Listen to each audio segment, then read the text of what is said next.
Hello everyone, welcome back to another Litcast episode. Today we're going to be talking about Gerald Croft from An Inspector Calls.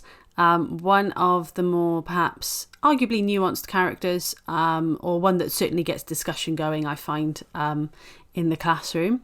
So Gerald Croft is the son of a wealthy industrialist and business rival of Mr. Burling, and he's just become engaged to Sheila Burling. Crucially, he is kind of the highest ranking socially in this play, and you can definitely see that in Act 1. Mr. Burling is very enamoured with Gerald Croft. Sometimes you wonder who the engagement is between. Is it between Gerald and Burling, or is it between Gerald and Sheila? And Gerald then gets brought into the murder mystery of Eva Smith as well, and very much is considered to be responsible in part for her death. So Gerald gives Sheila an engagement ring during the dinner party, and you can see that the engagement ring is really symbolic of their relationship, or quite a lot of things.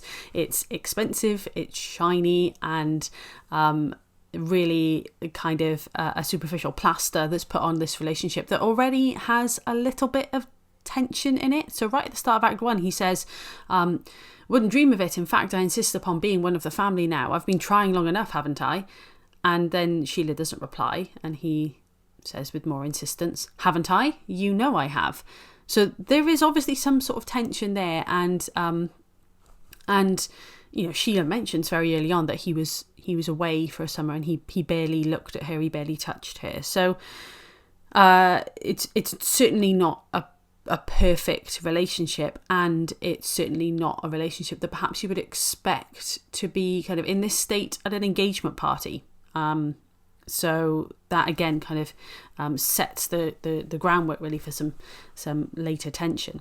He agrees with Mr. Burling about the way a business should be run. There's a lot of parallels between Gerald and Mr. Burling, and especially in the first act, there's some real parallels in the way that they think and in the way that they view society. And this is important to remember when you're talking about Gerald, because I think because of his dealings with Eva Smith and the nature of them and the way that they're presented perhaps in contrast to Burling and Eric, he can perhaps sometimes be seen more sympathetically. But we need to remember what he represents, and we also then need to use that to kind of frame and understand his actions when it comes to Eva Smith, because then that helps us to understand why it is still very wrong and why he very much took advantage of her. So he rescues in inverted commas Daisy Renton from the drunken Alderman Megati. He kept Daisy as his mistress for 6 months, then broke off their relationship.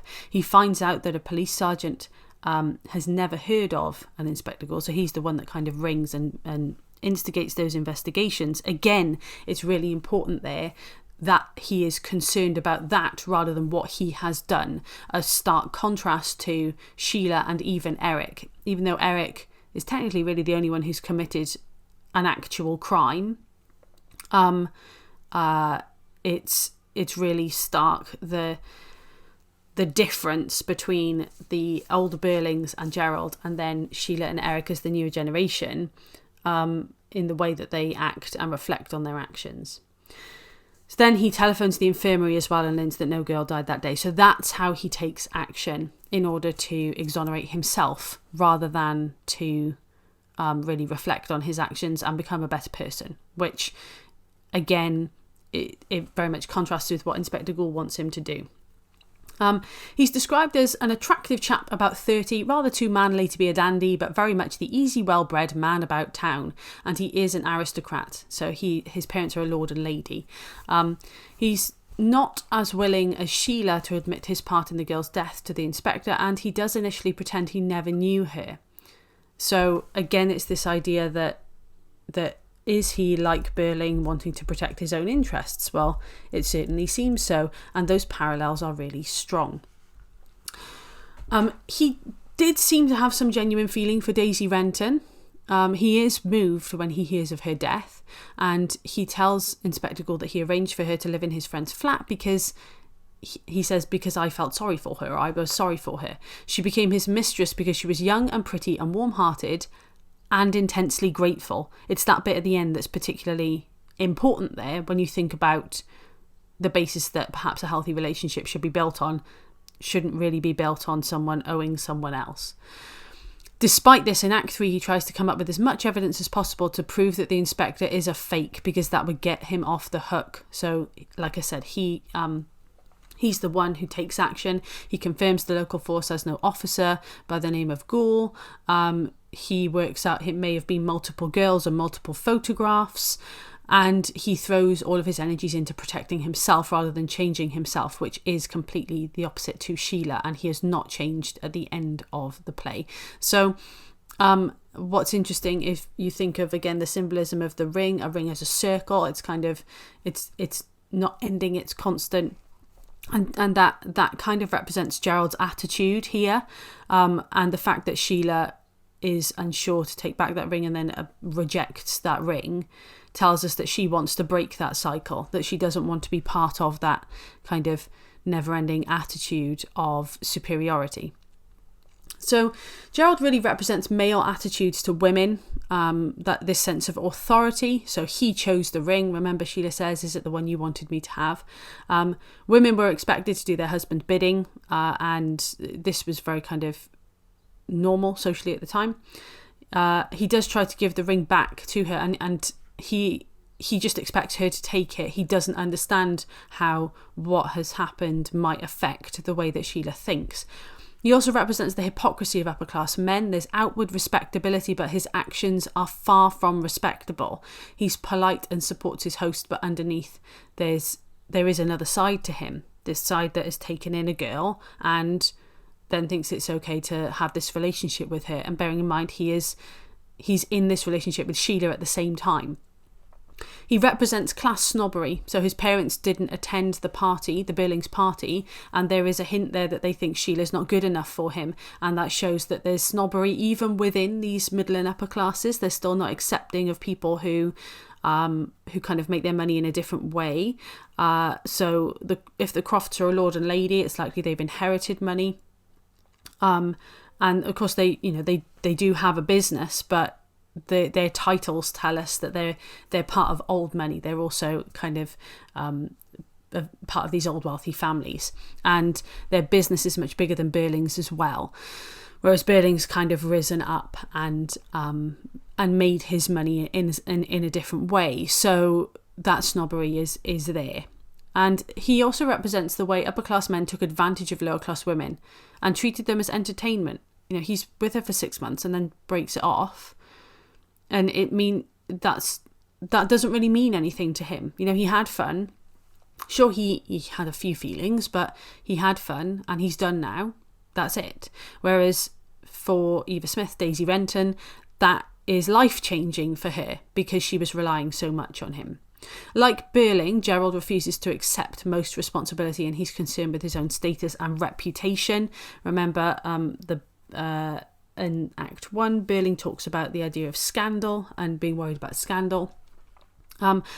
And he does show some change, you could argue. He certainly isn't as rigid as the parents, so Mr. and Mrs. Birling. He takes on perhaps a slightly more relaxed attitude, but certainly not to the same extent as Sheila and Eric. And I think that that's really clear to see. And certainly his actions around kind of phoning the hospital, phoning the police station, that tells us what his priorities are. And his priorities are very much about himself and saving face, which parallels with the Birlings. So some quotes that are quite useful that you could use. The fact that he's an easy, well-bred young man about town. So he's arguably charming. He gets on easily with people. He's quite self-confident. He's assured. He looks like he's quite world-wise. He knows a lot about life. You're just the kind of son-in-law I always wanted. So Mr. Birling seeing Gerald as being like himself, this determined man of business, and the engagement being like a business arrangement, which, if you're talking about gender, is quite significant because, again, marriage didn't have the same emotional significance, perhaps, even at this point. I'm rather more upset by this business than I probably appear to be, he says. So he's been hiding his feelings like an English gentleman's expected to do, the stiff upper lip, and deep down he's greatly saddened by this girl's death, and he does have a certain sense of responsibility. Again, not nearly to the same extent as Sheila and Eric, but there is a little bit of softening with him in comparison to the rigidness of the Burlings.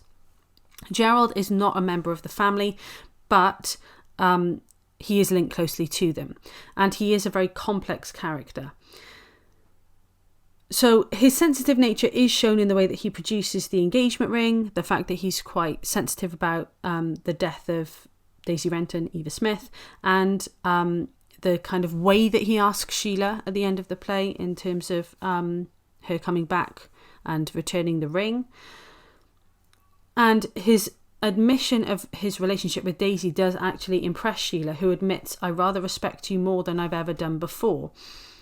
Whether that's because he's telling the truth or whether she thought that he didn't have it in him to do that sort of thing, that's kind of down to your interpretation. I think for me it would be about him being open and admitting what he's done. At the same time, he agrees Mr. Burling was right to sack Eva Smith, and also to kind of follow up on some of the questions that they were asking about the legitimacy of the inspector.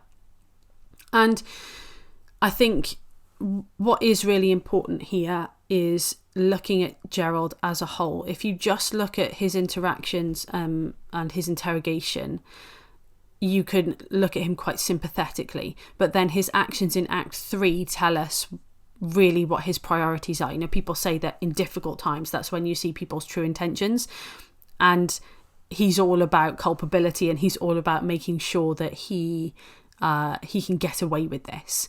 So that is key. And there are a couple of things that say that he is aware of what he did in terms of manipulating Eva, or Daisy for him as well. So in Act 2 he says, "It's hard to say, I didn't feel about her as she felt about me." So he's aware that she is very emotionally involved with him, and yet he still sort of strings her along a bit. But he does admit to his mistakes, and he does say that he's sorry. So he says, "I did keep a girl last summer. I've admitted it, and I'm sorry, Sheila." But he does say it in quite a defensive way. So this is why he's a complex character. This is why he quite often develops discussion and instigates discussion in lessons, because he can say things like that, and then in the same act he says, "Well, everything's all right now, Sheila," holds up the ring. "What about this ring?" So again, it's that idea that, well, everything's sorted now because the inspectors are fake. We don't need to worry about this girl. So he couldn't have had feelings for her that were that deep if he then can forget about her in a heartbeat, because he knows that he's not going to get in trouble. So when writing about Gerald, you really want to think about exactly what the question is asking you, because depending on what the question is asking you can potentially influence what you might want to say and sort of how sympathetic you want to be towards him. He is certainly one of the more complex characters in terms of his culpability with Daisy Renton. But I think what's really useful in terms of looking at him as a device in the play, what's really useful with him is his reactions. So not necessarily his actions with Eva and Eva/Daisy, but his reactions in Act 3, and the fact that he takes the lead and he is the one who actively is trying to worm his way out of this situation, because that tells us a lot about his motivations and perhaps what he has to lose, or what he could potentially lose as a result of this scandal as well. So that is a little bit of a breakdown of Gerald. Remember, as always, I say, this isn't everything by any means. Most of these notes you'll be able to get from your teacher, and I've just been kind of compiling different resources that you'll have from your class teacher. So nothing new here, but maybe just a different format for you to listen to them in. And there's plenty more to say about Gerald, and you will probably have your own opinion about him. And as long as you can support that with some contextual evidence, then you're on the road to success. Thank you very much for listening, and I'll see you in the next one.